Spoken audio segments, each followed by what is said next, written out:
Welcome to the VHS Apocalypse. My name is Brian, and this week we're going to be talking about the 1989 movie, The Blood of Heroes. Tell us about the League. Are they really so good? Better than you can imagine. He's too good. 100 down! He must have played in the league.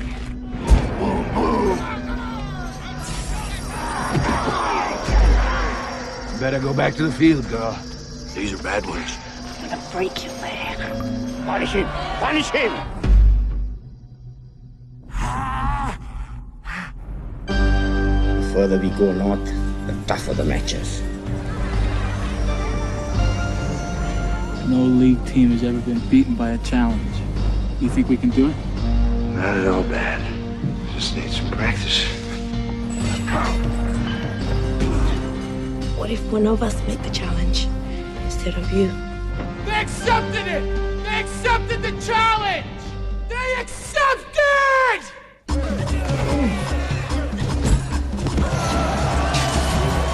Never been so scared before. I always expected to win, even when I was losing.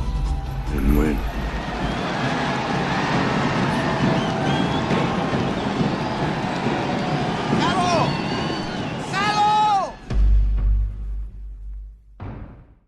So, The Blood of Heroes, like I said, came out in 1989. In some parts of the planet, it's referred to as the Salute of the Juggers.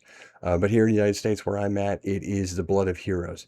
It was directed by a guy named David Webb Peoples, or David Peoples, who didn't really direct much after this and not a whole lot before that. But this dude has hellishly good writing credits. So he wrote Blade Runner, Unforgiven, 12 Monkeys, Lady Hawk, Leviathan.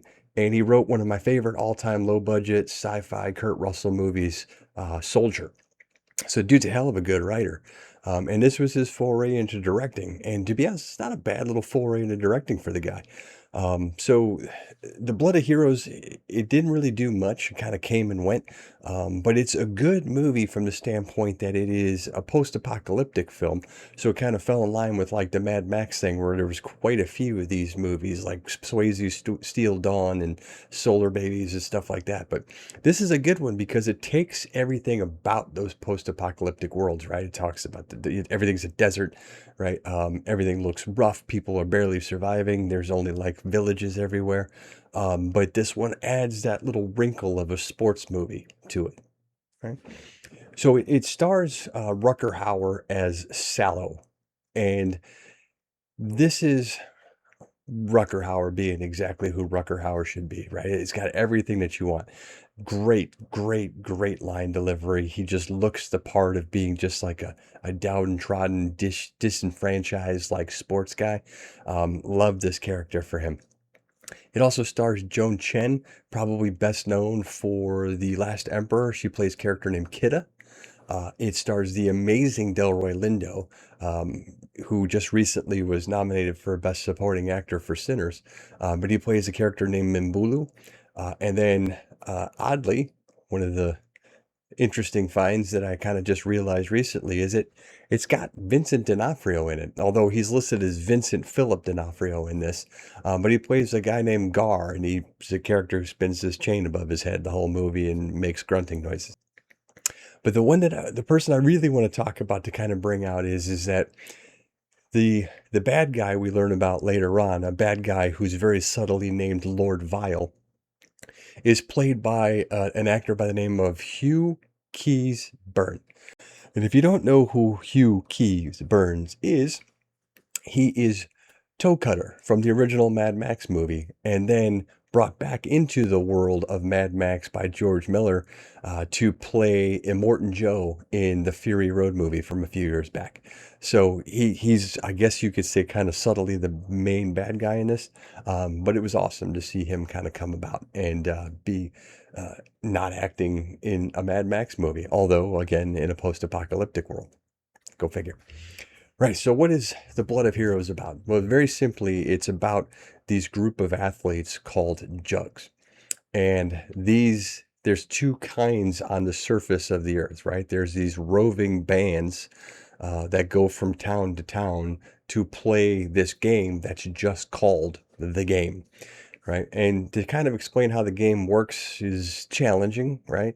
But just it's like there's some players like Rutger Hauer, player, who they have like pugil sticks and they just kind of beat the hell out of each other for however long the game goes on.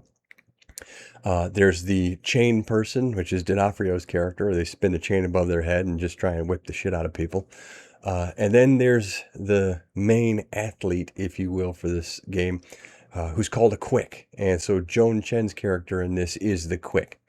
And the concept of the game is everybody's kind of battling with pugil sticks or chains, but the quick is trying to get this dog skull from one side of the field to the other to put it on the opposing team's stake, right? And they say at the beginning that nobody knows why they use a dog skull. It's never explained why they use a dog skull, but that's what it is. It's basically the football of this game, right?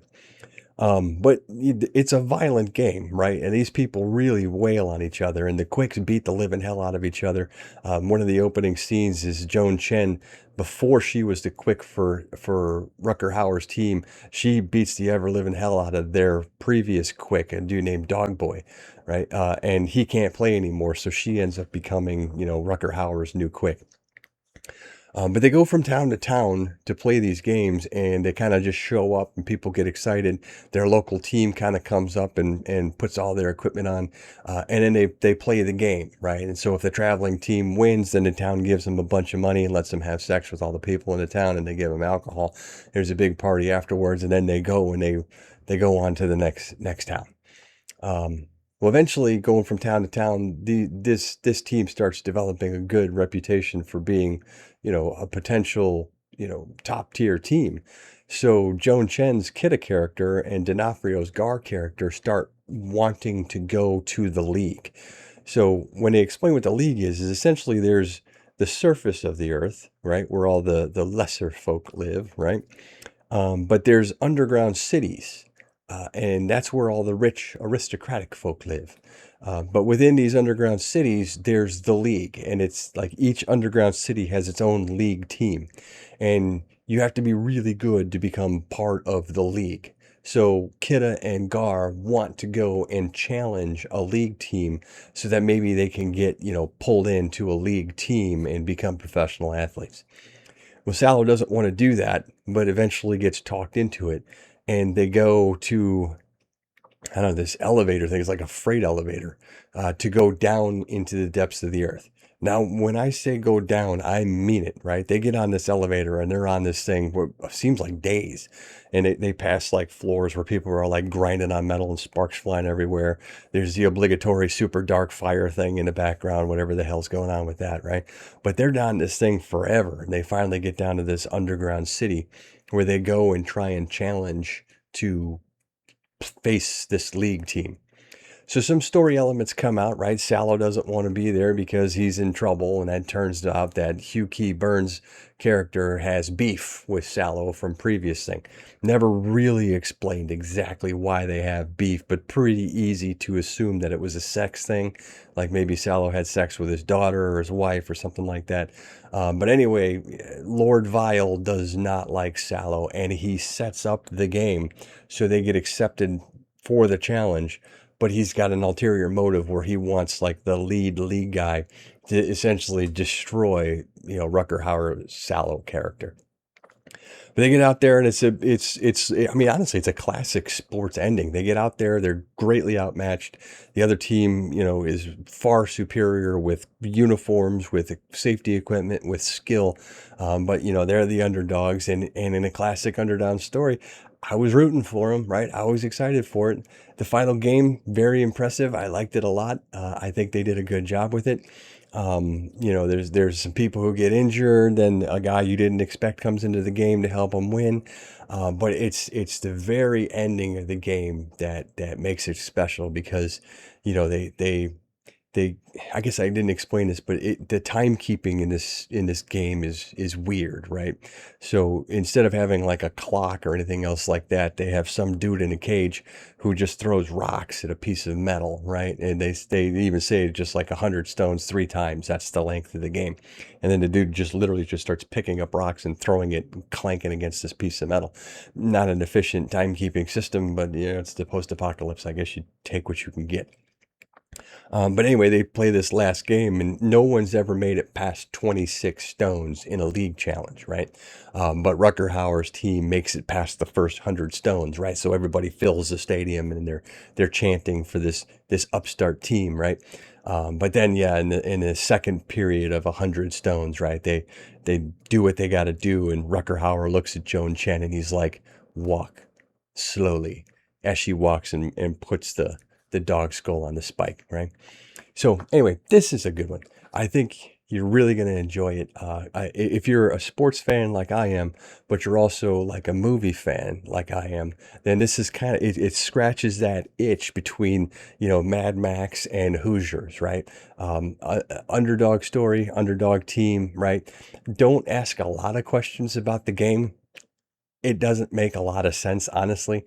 But apparently it made enough sense to some people because people actually started leagues of this game, I think mostly overseas, but there are Jugger leagues kind of all over the place where people play a much softened versions of this, right? I don't think people are losing eyeballs in it, but they're playing a version of this game kind of all over the place.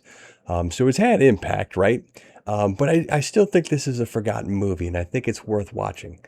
So if you get a chance, if you get it on Amazon, which I don't recommend, I don't know what they did. They ran it through like a pit of Vaseline before they put it up on streaming, but it looks like absolute dog shit. But if you can get it on DVD, which is relatively easy to do, I think I bought the DVD for like $8. It's a much better transfer on a DVD, and it looks much better. But again, Bloody Heroes from 1989, great movie. I think you're all really going to enjoy it. Let me know what you think, and we'll see you next week.